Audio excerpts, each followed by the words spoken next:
Assalamu alaikum dear students, I am Anjum Shafiq, your biology teacher for grade 11, and today I am going to discuss the phyletic lineage. So let's move to the class board. So dear students, phyletic lineage.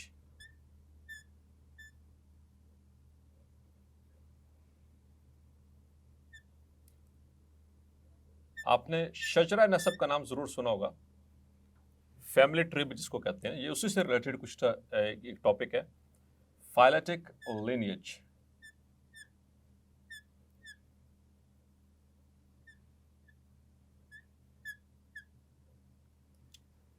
So as you can see, it is a combination of two words, phyletic and lineage. So first of all हम इनके literal meaning की तरफ आते हैं, इनको समझने की कोशिश करते हैं, फिर उसके बाद इसको हम definition form में डिस्कस करेंगे. So first of all, phyletic.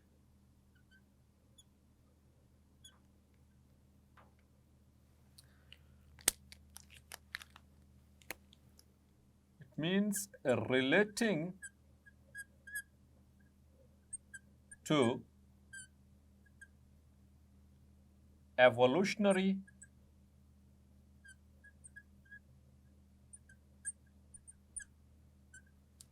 development or development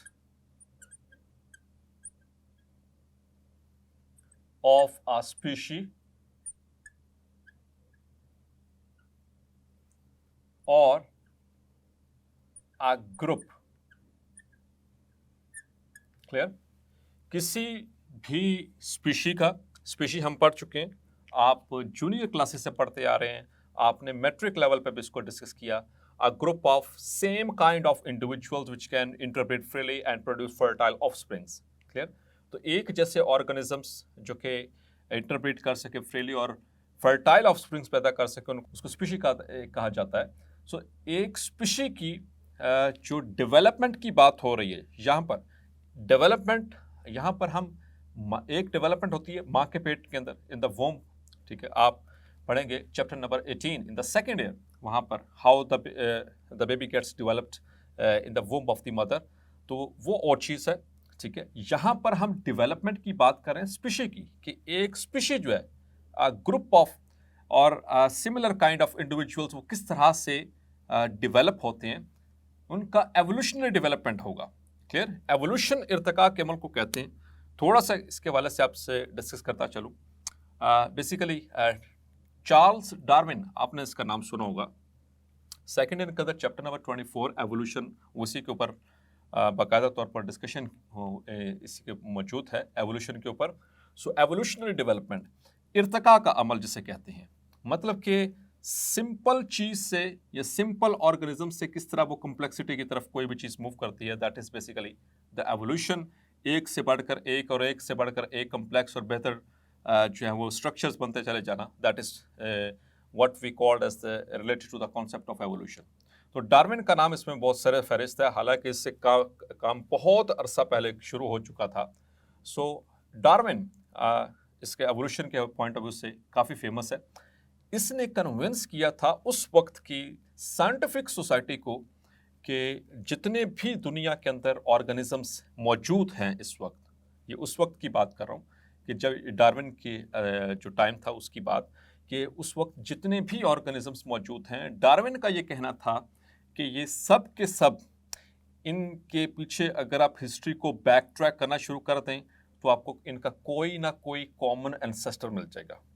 मतलब तमाम लिविंग्स, ये सिर्फ इंसानों की बात नहीं हो रही, सिर्फ एनिमल्स की बात नहीं हो रही, सिर्फ प्लांट्स की बात नहीं हो रही, सिर्फ फंजाई की बात नहीं हो रही, जितने भी लिविंग ऑर्गेनिजम्स हैं, अगर आप इनकी हिस्ट्री को बैक ट्रैक करें तो आपको इनका एक कॉमन एंसेस्टर मिलेगा.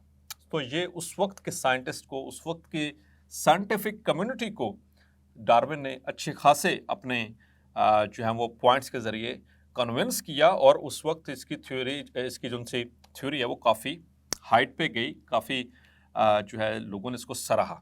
लेकिन उसके बाद जैसे जैसे टेक्नोलॉजी एडवांस होती चली गई, जैसे जैसे जो है मज़ीद आगे डिटेल्स आना शुरू हुई, तो पता चला बीच में से कि कुछ लोग इनमें से इख्तलाफ यानी कि वो पैदा करना शुरू हो गए कि ऐसा नहीं है.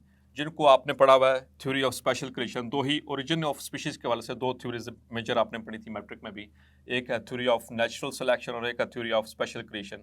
नेचुरल सिलेक्शन वाले यही हैं जो कि एवोल्यूशन पे बिलीव करते हैं, और स्पेशल क्रिएशन वाले वो हैं जो कि कहते हैं कि दुनिया में मौजूद जितनी भी स्पीशीज़ हैं, जितने भी लिविंग ऑर्गेनिजम्स हैं, वो पहले दिन से एज इट इज़ हैं, यानी कि बंदर से इंसान नहीं बना।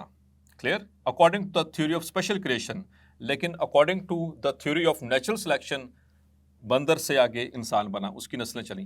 सर ये अलग से एक बहस है, आगे चलकर इंशाल्लाह इसको डिस्कस करेंगे।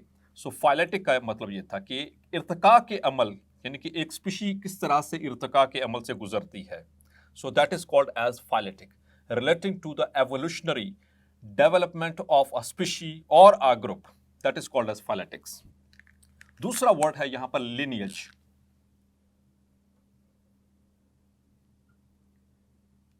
Lineage means the sequence. It is the sequence of species from ancestor to descendants, ancestors to descendants। ancestors कहा जाता है आबाओ अजदाद को, descendants उनकी औलादों को कहा जाता है, उनसे चलने वाली अगली नस्लों को। तो lineage यानी शजरा नसब, जैसे कि हज़रत मोहम्मद सल्लल्लाहु अलैहि वसल्लम, उनका मुकम्मल शजरा नसब हमारे पास महफूज है और वो आपको मिल जाता है। आपने सुना भी होगा, देखा भी होगा कि हज़रत मोहम्मद सल्लल्लाहु अलैहि वसल्लम द लास्ट प्रॉफिट, वहाँ से लेकर वो किस तरह से वो पीछे बैक ट्रैक हिस्ट्री करते चले जाएं तो ही इज़ रिलेटेड टू आदम अलैहिस्सलाम। ठीक है, तो ये आदम अलैहिस्सलाम से किस तरह से वो मुंसलिक हैं, वो पूरा शजरा नसब मौजूद है। So this is called as lineage, that is called as lineage. लेकिन जहाँ तक बात फाइलेटिक की है, यहाँ पर एक नया जो है आइडिया वो एंटर किया गया, दैट इज एवोल्यूशन। कि लिनियज तो हुई, मतलब स्पीशीज तो बनी, लेकिन उनके अंदर कुछ वक्त के साथ साथ कुछ चेंजेस आती चली गई, जिसकी वजह से एक स्पीशीज से मल्टीपल आगे और डिफरेंट स्पीशीज जो हैं वो बनना शुरू हो गई। एक तरह के ऑर्गेनिज्म से आगे जैसे वो डिफरेंट एनवायरनमेंट में जाते हैं तो उनसे मुख्तलिफ तरह की स्पीशीज बनना शुरू हो जाती है। आइए चलते हैं, पहले इसको डिफाइन कर लेते हैं, व्हाट इज फाइलेटिक लिनियज। ये तो इनका लफ्ज़ी मतलब हो गया। अब इसकी हम बात करेंगे कि what does it mean collectively, how we are going to define it collectively. What is phyletic lineage?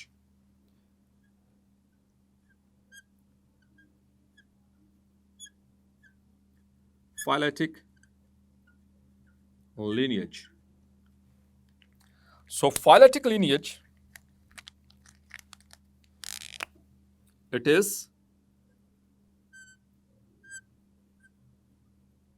an unbroken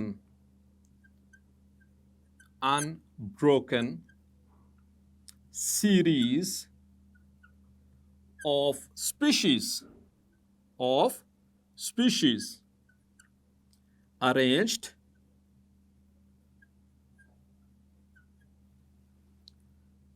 in ancestors to descendant sequence।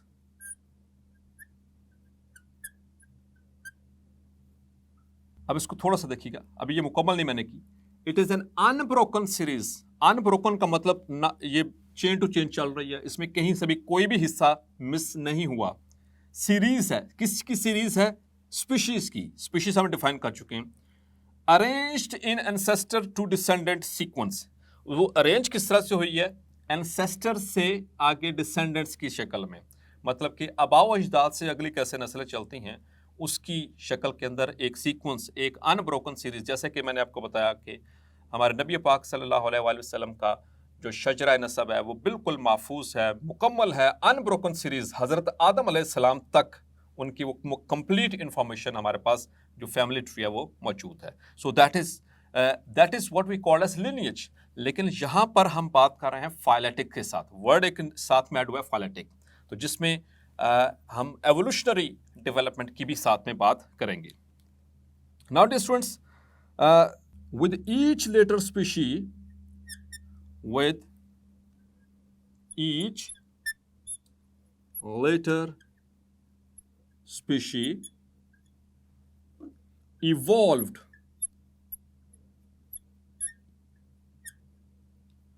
from the one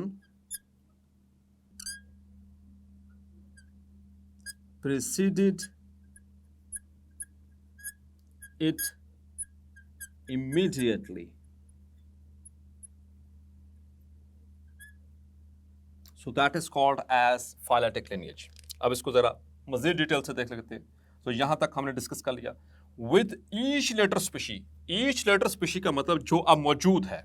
Let's suppose कि ये हमारे पास शजरा नस्ब के एंड पे ये वाली स्पीशी मौजूद है।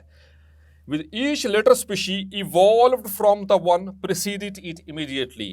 ये किससे इवॉल्व हुई है, इसका इर्तका कहाँ से हुआ है, जो इमीडिएटली इससे पीछे वाले थे। क्लियर? तो that is basically what we called as the phyletic lineage. Scientist का ये मानना है, और ख़ास तौर पर जो पैलियोंटोलॉजिस्ट हैं उनका ये मानना है कि अगर मुकम्मल रिकॉर्ड मिल जाए हमें पूरी जितने भी लिविंग ऑर्गेनिजम्स हैं on the face of the earth, जो कि पहले दिन से लेकर अब तक आज की डेट में मौजूद हैं, अगर उनका मुकम्मल रिकॉर्ड हमें मिल जाए, इवन के फॉसिल रिकॉर्ड इवन के अगर उनका मिल जाए, सो हम आसानी के साथ इस चीज़ को प्रूव कर सकते हैं अकॉर्डिंग टू दैम, जो नेचुरलिस्ट हैं जिनकी बात कर रहा हूँ, जो कि डार्विन के फॉलोअर्स हैं। सो वो एक उनका मानना है कि आपको एक कॉमन एंसेस्टर उनके पीछे मिलेगा। जिस वजह से एक हद तक तो बात समझ में आती है कि जैसे इंसान है, इंसानों के जो एंसेस्टर है दैट इज हजरत आदम अलैहिस्सलाम। ठीक, Allah has created him, Allah has created him. लेकिन जो नेचुरल जो सिलेक्शन के ऊपर बिलीव करते हैं, according to them that is not the case. उनके हिसाब से कि दुनिया में जो पहला इंसान है या जो जितने भी इंसान आज की डेट में मौजूद हैं, वो सब के सब अपने जो प्रीवियस इन्हीं से मिलते जुलते स्ट्रक्चर्स, यानी कि प्राइमेट्स जिनको कहा जाता है, उनसे एप्स और प्राइमेट्स, ऑल ऑफ देम, ये वहाँ से आगे इवॉल्व हुए हैं। सो दैट इज़ अनदर मतलब कि वो एक अलग से बहस है, वो हम बाद में देखेंगे। फिलहाल हम इस टॉपिक के हद तक रहते हैं। अब आते हैं डियर स्टूडेंट्स कि ये फाइलेटिक लिनिएज में एक्चुअली अब तक साइंटिस्ट के accordingly there are about 5 million to 30 million different species according to a careful estimation। इतनी species इस दुनिया में मौजूद है according to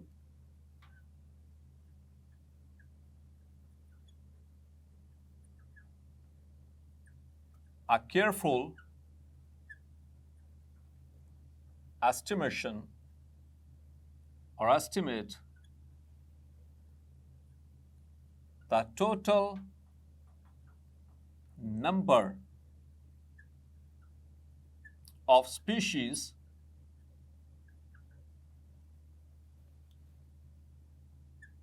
identified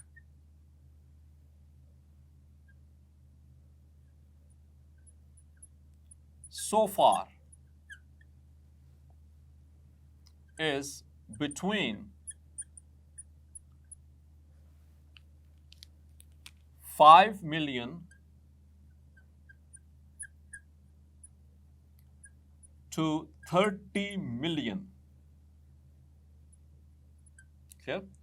5 million to 30 millions, यानी कि 5 million मीन्स 50 लाख, 30 millions में 3 करोड़ के करीब करीब स्पीशीज हैं according to a careful estimate. इतनी स्पीशीज दुनिया में मौजूद हैं। क्लियर? या थी या उनमें से कुछ ऐसी हैं जो कि इंसान की नॉलेज में आने से पहले, इसमें वो वाली इंक्लूडेड नहीं है जो कि इंसान के नॉलेज में आने से पहले ही ख़त्म हो चुकी, एक्सटिंक्ट हो चुकी ना। उनमें बहुत सारे प्लांट्स हैं, बहुत सारे एनिमल्स हैं, बहुत सारे फंजाई हैं, एक्सेट्रा एक्सेट्रा। तो ये एक केयरफुल एस्टिमेट के अकॉर्डिंगली इतनी इसके in between number of species मौजूद है। लेकिन जहाँ पर सबका इत्तेफाक है, मतलब कि वो नंबर जहाँ पर सब जो हैं वो एग्री करते हैं जो अब तक जिसके ऊपर काम हो चुका है, जिसके ऊपर वर्क हो चुका है, थोड़ा हुआ हो, ज़्यादा हुआ हो, डिटेल में हुआ हो, लेकिन जो अब तक जिनके ऊपर काम हो चुका है वो तकरीबन 25 लाख है, मीन्स 2.5 मिलियन। इन 5 मिलियन से 30 मिलियंस की अगर हम बात करें, सो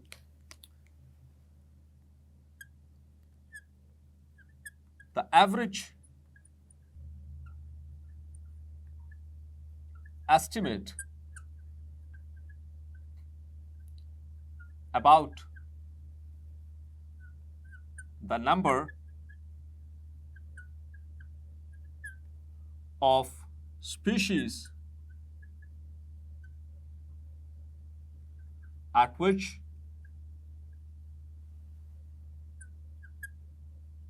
the work regarding identification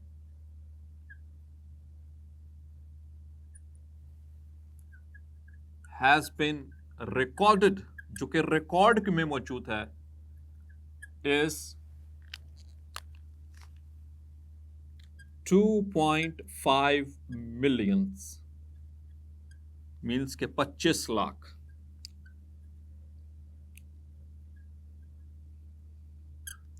$250,000 से भी ज्यादा, ठीक है। 25 लाख स्पीशीज मौजूद हैं। अब ये जो 25 लाख स्पीशीज जो मौजूद है डियर स्टूडेंट्स, इनमें फिर साइंटिस्ट ने जो रिकॉर्ड में मौजूद हैं उनकी डिस्ट्रीब्यूशन की है। अब उस डिस्ट्रीब्यूशन को देख लेते हैं कि वो किस तरह से डिस्ट्रीब्यूशन की गई। सो among this 2.5 million, in 2.5 million में यानी 25 लाख स्पीशीज जो अब तक आइडेंटिफाइड है, रिकॉर्ड में मौजूद हैं, उनकी कुछ डिस्ट्रीब्यूशन इस तरह से है। इसमें हैरत वाली बात आप सुनेंगे, आपने पहले शायद सुना कि नहीं सुना, लेकिन आपसे शेयर करता चलूं, it is included in our syllabus.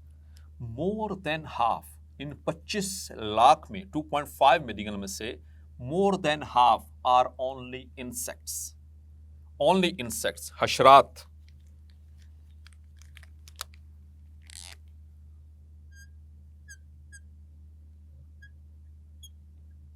Insects. So they are about 53.1%। 53 का मतलब 50 से अबव, हाफ से ज्यादा, ठीक है। So more than half are only insects. Chapter number 10 kingdom Animalia, उसमें हम डिटेल से पढ़ेंगे इंसेक्ट्स। बेसिकली थोड़ा सा इंफॉर्मेशन यहाँ पर देता चलूँ, ये हम फाइलम पढ़ेंगे, फाइलम आर्थ्रोपोडा।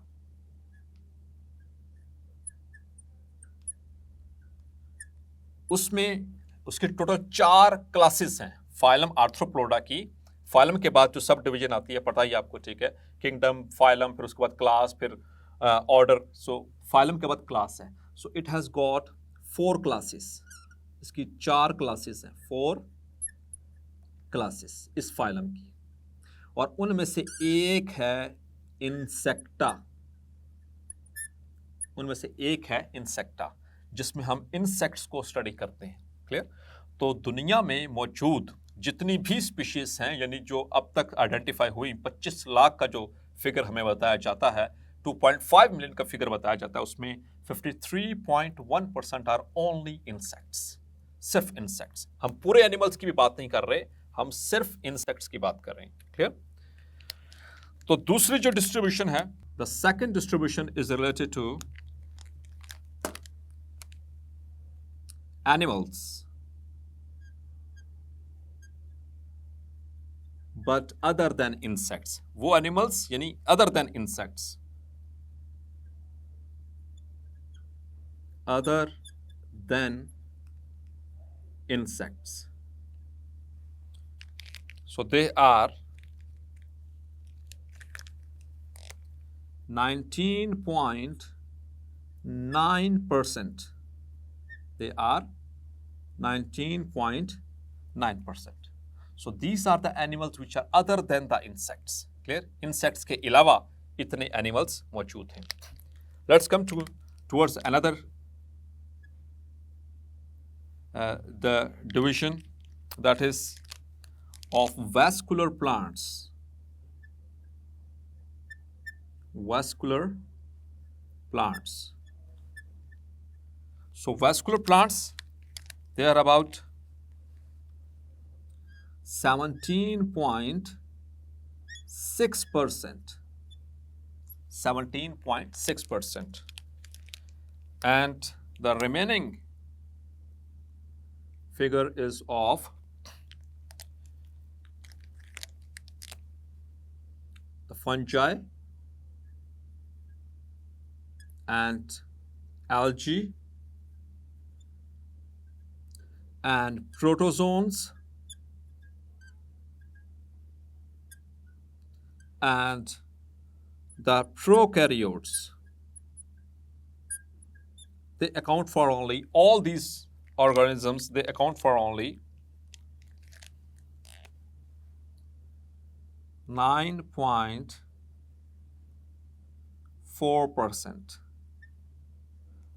9.4%. अब डियर स्टूडेंट्स, ये तो टोटल इस 2.5 मिलियन यानी 2.5 मिलियन की बात हो गई.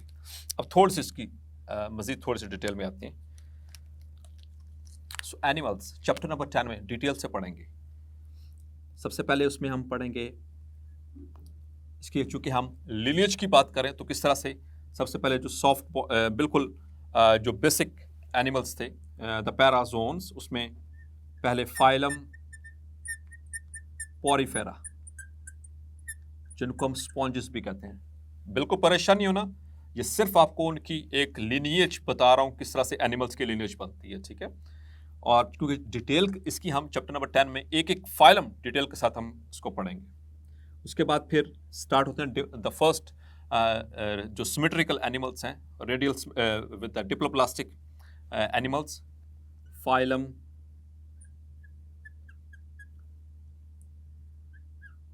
नाइडेरिया. स्नाइडेरिया भी बोल सकते हैं इसको, नाइडेरिया भी बोलते हैं. ठीक है. और these are the diploblastic animals. उसके बाद फिर स्टार्ट होता है देन द फाइलम प्लैटीहेल्मिन्थ्स.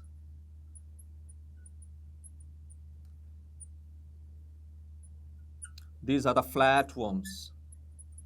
ये फ्लैटवर्म्स आपने प्लेनेरिया का नाम सुना होगा, वो इसी से बिलोंग करता है. ठीक है. लिवर फ्लोक वगैरह वो सारे इसी से बिलोंग करते हैं. Then is the phylum एस्कहेल्मिन्थीस.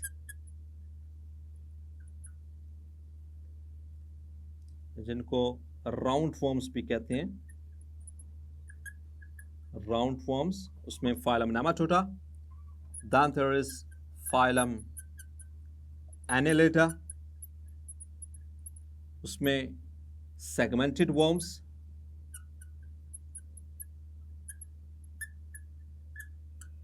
Then there is phylum Arthropoda, जिसकी हमने अभी बात की. Phylum Arthropoda, the jointed appendages, jointed footed animals. लेकिन ये इनवर्टिब्रेट्स हैं. जैसे जॉइंट्स होते हैं हमारी, ये एल्बो जॉइंट, शोल्डर जॉइंट, हम तो वर्टिब्रेट्स हैं. ये इनवर्टिब्रेट्स के अंदर जॉइंट्स वाले जो एनिमल्स हैं उनको फाइलम आर्थ्रोपोडा के अंदर हम पढ़ते हैं. क्लियर. और फिर उसके बाद फाइलम इकाइनोडर्मेटा.